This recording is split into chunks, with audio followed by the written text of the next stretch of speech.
HSC 2025-এর board চ্যালেঞ্জের result আজকে কয়টায় প্রকাশ করা হবে? অনেক শিক্ষার্থী প্রশ্নটা করছো। ইতিমধ্যে তোমাদের রেজাল্ট প্রকাশ নিয়ে কাজ করছে শিক্ষা মন্ত্রণালয় এবং এই ভিডিওটা অনেকে দেখতে পারো কিন্তু রেজাল্ট খুঁজে নাও পেতে পারো। তাই আগে তোমাদেরকে জানিয়ে রাখতে চাই রেজাল্টটা তোমরা কীভাবে দেখতে পারবা। এই অ্যাপটা ইনস্টল করে নাও, একটু বিস্তারিত দেখে নাও। ফল পুনরীক্ষণের রেজাল্ট দেখতে গুগল প্লে স্টোরে যে এইচএসসি রেজাল্ট অ্যাপ 2025 লিখে সার্চ করলে 1 নম্বরে কমলা লোগো সহ এই অ্যাপটি ইনস্টল করে নাও।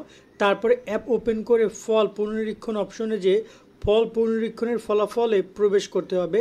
তারপরে তোমার নিজের বোর্ডের উপরে চাপ দিলে পরিবর্তিত হওয়া ফলাফলগুলো দেখতে পারবে। খুঁজুন বাটনে চাপ দিয়ে নিজের রোল নাম্বার দিয়ে খুব সহজেই খুঁজতে পারবে। তাহলে এখনই অ্যাপটি ইনস্টল না করা থাকলে ইনস্টল করে নাও। আশা করি তুমি বিস্তারিত দেখেছো। এবারে সে রেজাল্ট কয়টায় দিবে? ইতিমধ্যে শিক্ষা মন্ত্রণালয় থেকে বলা হইলো যে 10টা রেজাল্ট দিবে, কিন্তু সবগুলো বোর্ড কিন্তু 10টা রেজাল্ট দিবে না। রেজাল্ট প্রকাশ করতে অনেক বোর্ড ঘাটতারামি করবে। আমি একটু ক্লিয়ার করে দিই ব্যাপারটা কী আসলে। দেখো, এখানে রেজাল্ট মূলত একটা পিডিএফ লিস্ট প্রকাশ করবে এবং বলা হয়েছে তোমরা যারা বোর্ড চ্যালেঞ্জ করেছো তোমাদের কাছে তারা এসএমএসের মাধ্যমে রেজাল্টটা পাঠিয়ে দিবে। তো সবগুলো বোর্ড সেটা করবে না, আমরা ভালো করে জানি। তারপরও দেখা যায় তোমরা রেজাল্টের যে শিটটা আছে সেই শিটগুলো সবগুলো 10টায় প্রকাশ করবে না, 2-1টা বোর্ড 10টা প্রকাশ করবে এবং 10টা থেকে শুরু করে বিভিন্ন সময় রেজাল্ট প্রকাশ করবে। এমন হয়েছে গত বছর রেজাল্ট প্রকাশ করা হয়েছে সন্ধ্যাবেলা।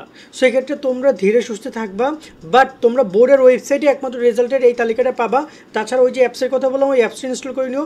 রেজাল্ট প্রকাশ হলো ওখানেও তোমাদেরকে আপডেট দিয়ে দেওয়া হবে যে এই বোর্ডের রেজাল্ট প্রকাশ হয়ে গেছে এবং আমরাও তোমাদেরকে ভিডিও করে রেজাল্ট প্রকাশ হলে বোর্ডের যে বোর্ডের রেজাল্ট প্রকাশ হবে সেই বোর্ডের ভিডিও আমরা দিয়ে দিব, সাথে সাথে পিডিএফ লিস্ট। তোমরা সেখান থেকেও চাইলে পিডিএফটা দেখে নিতে পারবা।